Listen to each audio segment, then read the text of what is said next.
Okay, here's my sound preferences. I like a variety of different tunings, but really what gets my juices flowing, starting from the lower octaves, is in the bass. I like my bass punchy, tight, fast with a kick.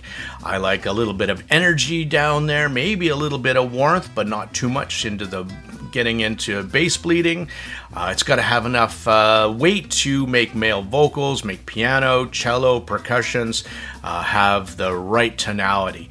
When it comes to my mids, I do like my mids and mid clarity, but I don't like too forward a mid, so that's the upper mids I'm talking about. So keep the pinna gain down a little bit and not make it too forward a presentation. And when it comes to the highs, I do like my sparkly highs. At my age, I'm probably losing a little bit of the high frequencies.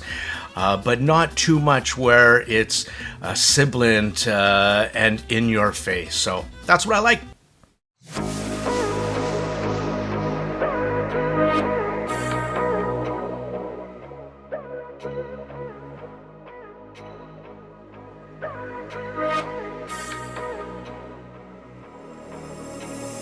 Maybe you're not too soon. Maybe you're not too soon. Maybe you're not too soon. Maybe you're not too soon.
Maybe you're not too soon.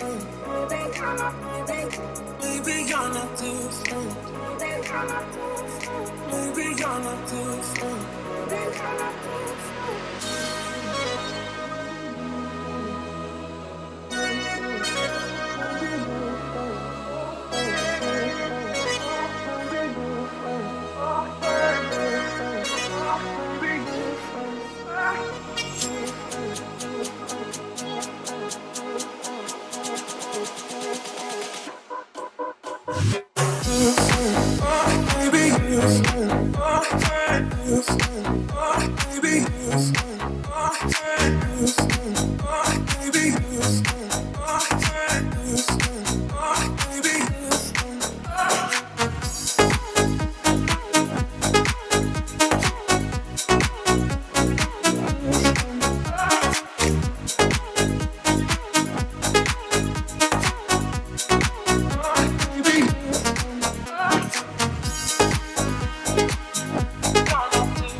Hello, my fine people. Let's talk some ludes. Let's talk some preludes. Dita Audio's latest killer. Let's go and talk about this bad boy. It's called the Prelude, $159. Single dynamic driver configuration of a 10 millimeter dual magnetic twin baffle composite polyurethane and polyethylene terephthalate diaphragm. Boom! Take that. Okay, that's enough of that. Comes with a nice case. I like Dita Audio never disappoints when it comes to accessories, even at $159. a nice case, branded little thingy, carabiner. Says Dita on the thing. Open it inside. There's a mesh pouch. Oh, there's the stock cable. What do you know? And an ANTE, it's called the ANTE, ANTE, dongle. USB-C to 3.5, which explains why it's only in 3.5, and it has these, and the Dita cables are always so nice. They are nice. These little molded ends for the IEMs. By the way, in case you didn't know, sometimes people say these things are cheap. Actually, the molded ends cost more than a metallic end that you would get from another cable. So, that being said, I was going to say a little birdie may have hinted about a design and build, but then I went and read the marketing and they confirmed this, that this was the inspiration for this driver was from one of their premium units of the past. And Dita found basically a way to just make this a little bit upgraded and a more cost-effective way of doing it. Especially in the premium single dynamic drivers that Dita Audio is famous for. Is this one gonna compete? Is this gonna be a killer, a single dynamic killer? Well, there is no compromises, I think, when it came to the design style, that's for sure. What a looker, like absolutely beautiful, in this kind of burgundy red, silver top. It's got like the violin cut out there for string instruments on the top in this CNC aluminum shell. It's a stunner. Very, very nice. 6 mil nozzle, not too big. Great length, great shape, semi-custom shell shape.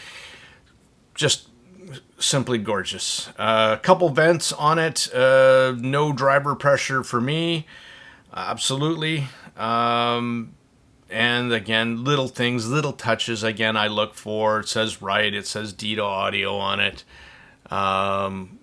I'll take better pictures.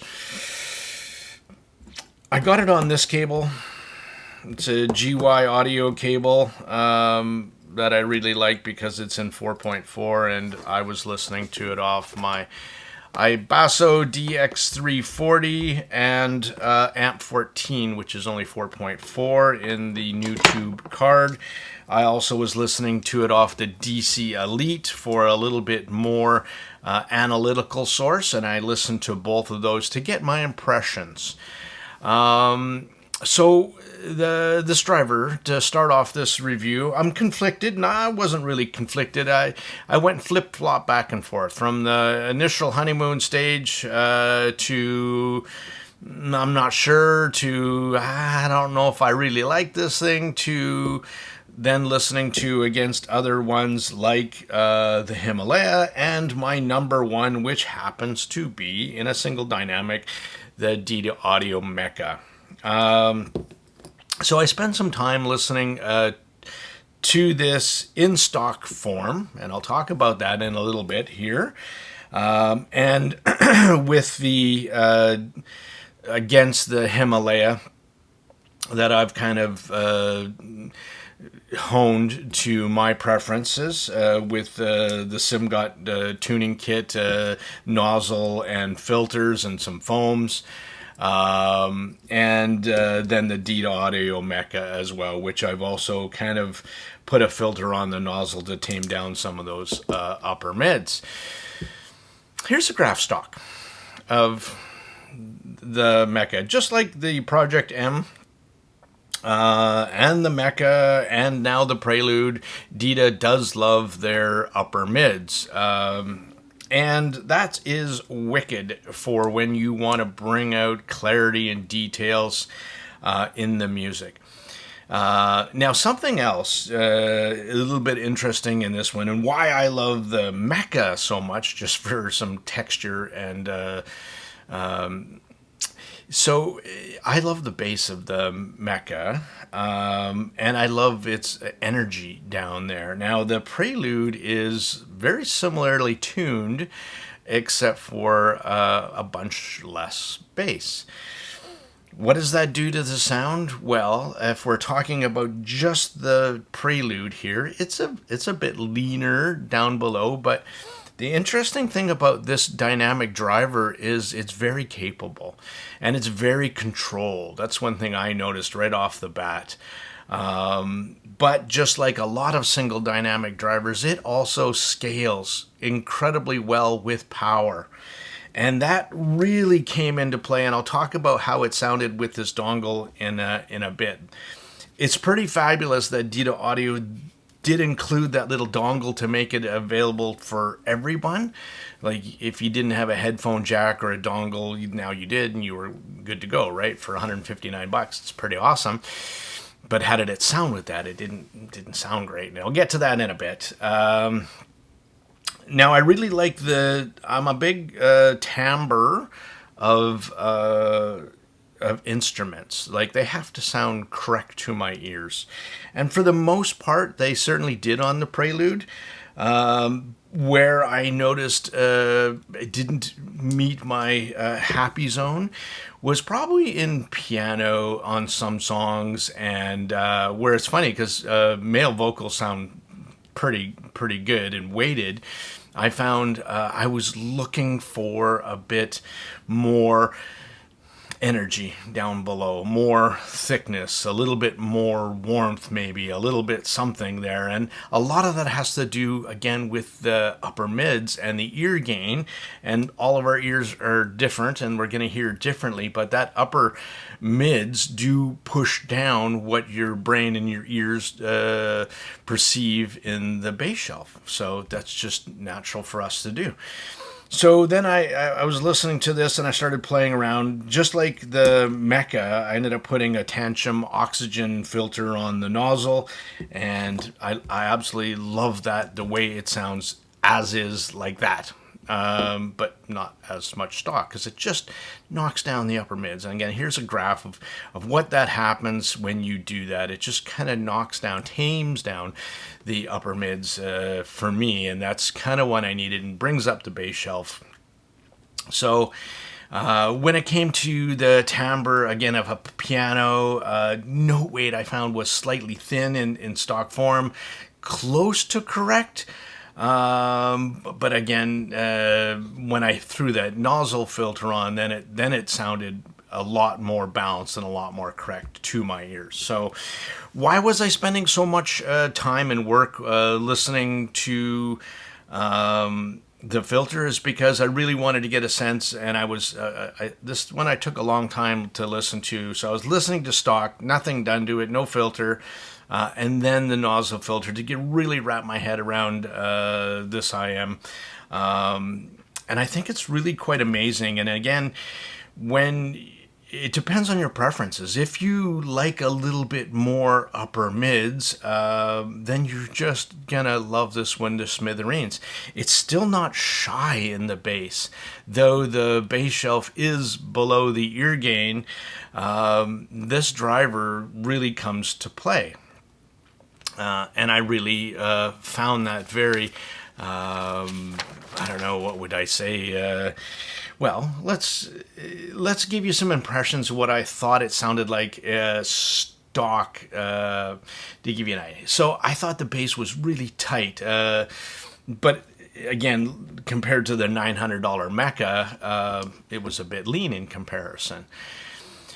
Then I was thinking, okay, well, and I was listening to both of those, and I was thinking, does the Prelude have more treble extension? This was before I graphed it, and it sounds like it only because there's less bass. So when your ears pick up less bass, you carry into the upper frequencies a bit more. So it does sound like a little bit more energetic up top than their $900 one, right? So I think the treble extension on this IM and a single dynamic is very, very good. It's awesome for a single dynamic driver.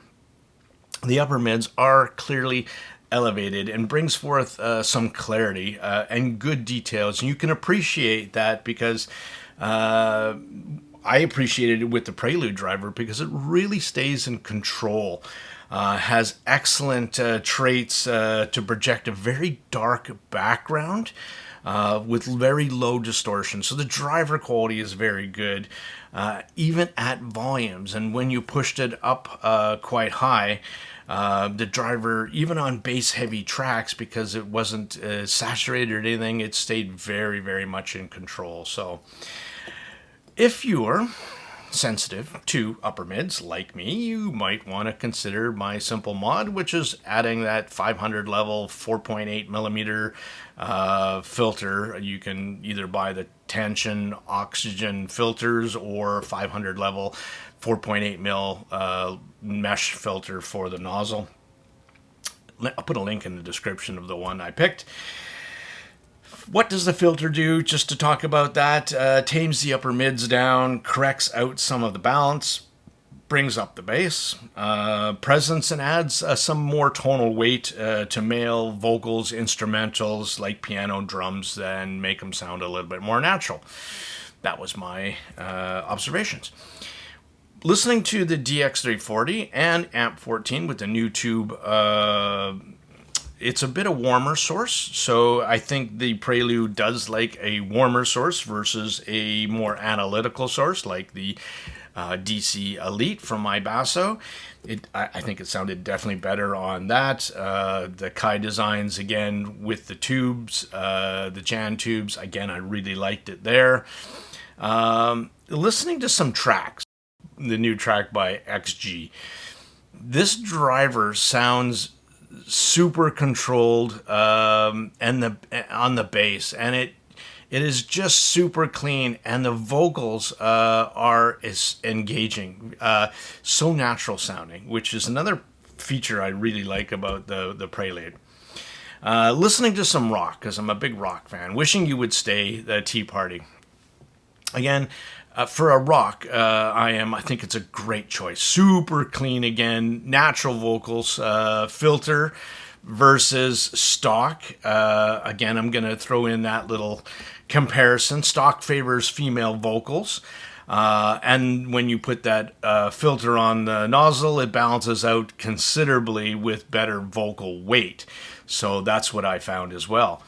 Listening to some Pink, Irrelevant. Wow, guitar was sharp and clean. Again, that's those elevated upper mids for you. They still sound very natural. Pink's vocals and the micro details you could pick out in her vocals was very cool. And it was quite of a standout that I definitely wanted to make sure that I mentioned it, right? So I want to talk about now, next part, just with that ANTE dongle, not ANTE, A-N-T-E, not A-N-T-I dongle. It's nice that they included it. The Prelude plus this didn't sound that good to me. Even though this thing is pretty full-featured, USB-C, it says 384 kilohertz, 32-bit, so it's not a cheaply made dongle. I just don't think the pairing between these two sounds great. I mean, this has got a lot of little great features, super low power draw, so it wasn't just a throw-in. It was actually well-engineered, well-designed, low noise, but I just think the two of these together didn't make good. I mean, again, it's great if you don't have anything else, if you don't have another dongle, but if you did, then like the Onyx Alpha dongle would be a great pairing. KN RU6 would be a great pairing with this, something warmer, smoother. That would be fabulous. Again, feed it more power. You will enjoy it more. I know it's $159, and I get the whole idea and the concept of this worthing having to not spend $1,700 on a DAP and another $300 on an amp card, right? So I get it.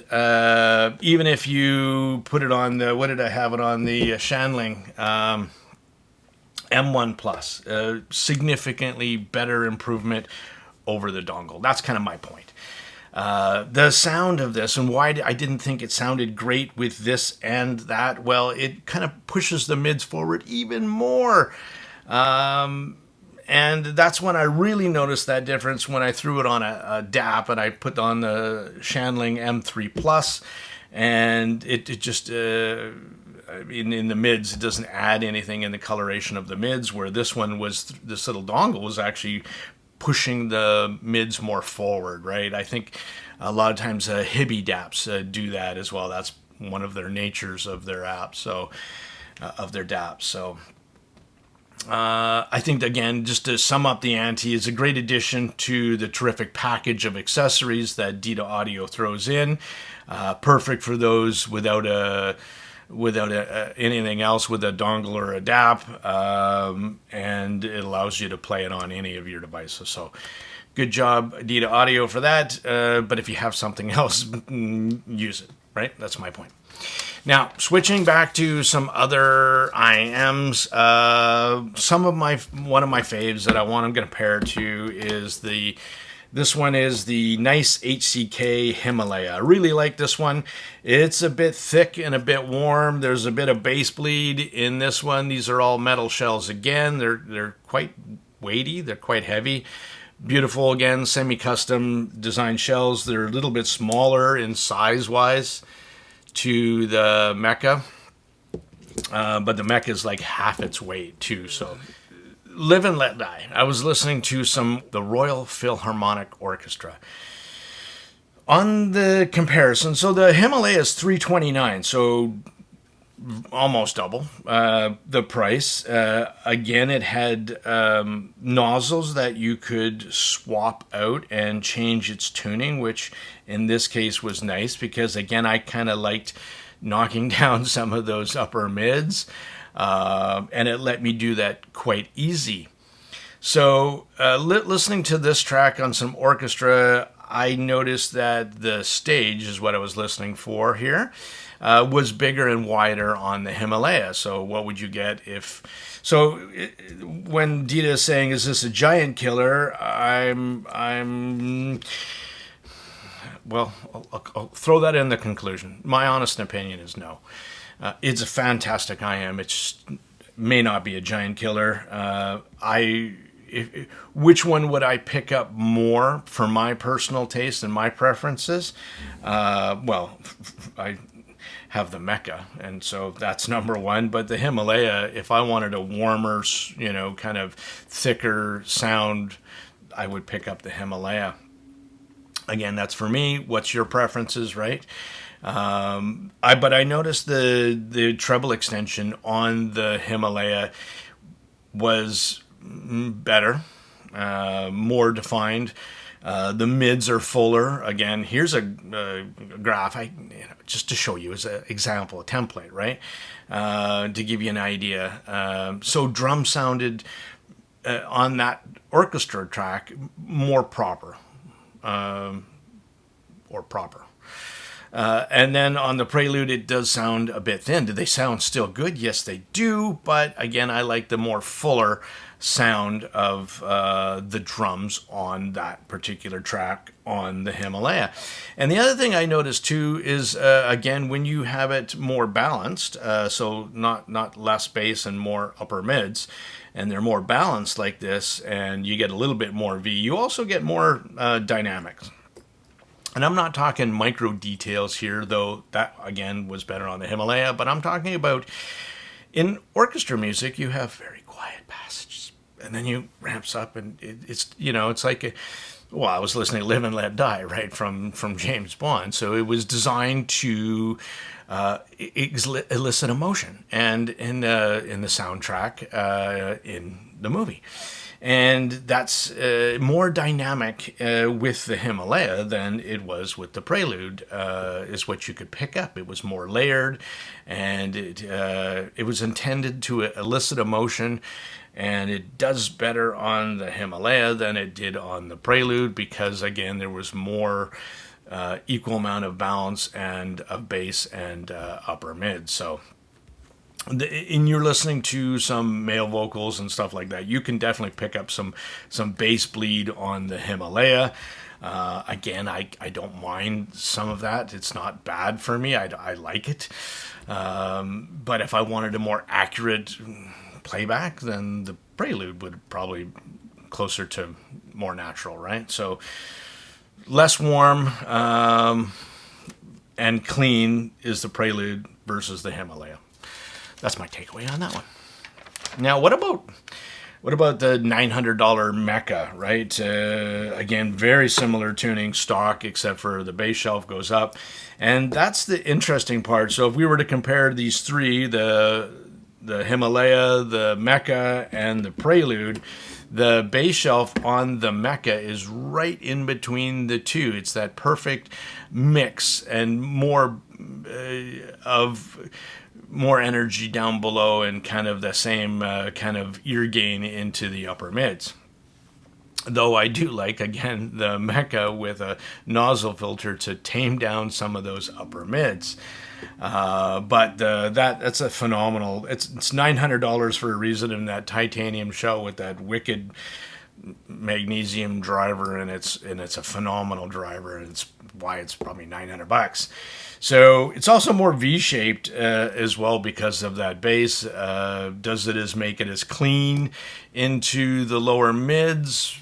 No, and then again, the Prelude probably favors female vocals more than male vocals, where the MECHA is more kind of balanced out, I think. So better, I mean, $900 versus, you're getting a shit ton of value at $159 for Dita audio sound versus the $900. This is not gonna kill this, not even close. Dita audio didn't go there, though. For what you're getting for $159, you're certainly getting again a very high quality driver in a very beautiful shell and a very nice package. Last comment to sum this thing up. I keep doing a throwback. Now I don't have a SIMGOT EA 500 LM with me anymore. They had replaceable nozzles. It was $90. There was a reason why that one sold 100,000+ of those. It was very good sounding. Single dynamic driver with nozzles and a tuning kit and a nice case and a shitty cable. But the tuning was, as SIMGOT got, they went from nobody remembered them to the EA 500 to, progression of the EA 500 LM. It has a little bit more bass. It had a little bit more treble than the Prelude. But it still is like $90 versus $159. So to sum this up, I mean, is this a giant killer? It's a hell of a awesome IM for $159. Would I say it's better sounding than the EA 500 LM? I don't know, because again, I never did a A/B comparison, but if you're looking at on paper, it definitely has a little bit more bass and definitely has a little bit more treble extension. So wouldn't mind someone else's opinion on that if they had the two and were doing an A/B comparison. Chip up into the comments, please. But again, I think what Dita Audio did here was try to come to the market with a very competitive IM at a very good price. And for $159 for Dita Audio to put something out with this quality, I think they did a smash-up job. I mean, I personally am in love with the look and the feel and the comfort for me of these shells in my ears. Really do like them a lot. Here I'm also using, just so you know, some JVC FX12 spiral dots to, again, help me. I find these tips are the best for me to tame down the upper mids. They're the tip tamer is what I would say.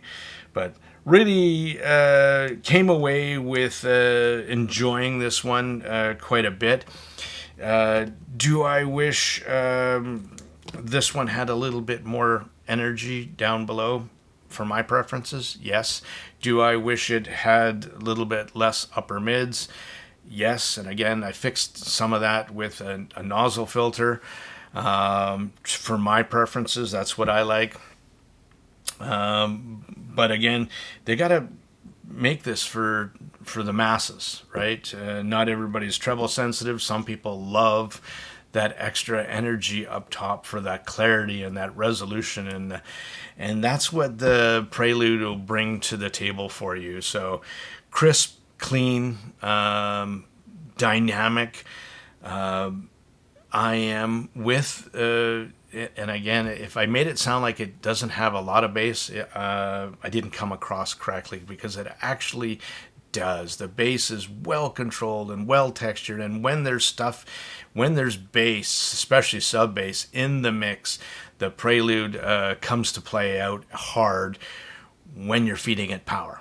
Not on that dongle again, but definitely when you have power going into it, then it really can hit hard and slam hard. EDM, no problem. Rock, great for that as well. So maybe not all genres, but definitely for what it, if you're listening to some of those that favor more of the female vocals and instrumental and strings, the Prelude will definitely be an IEM you might want to consider looking at.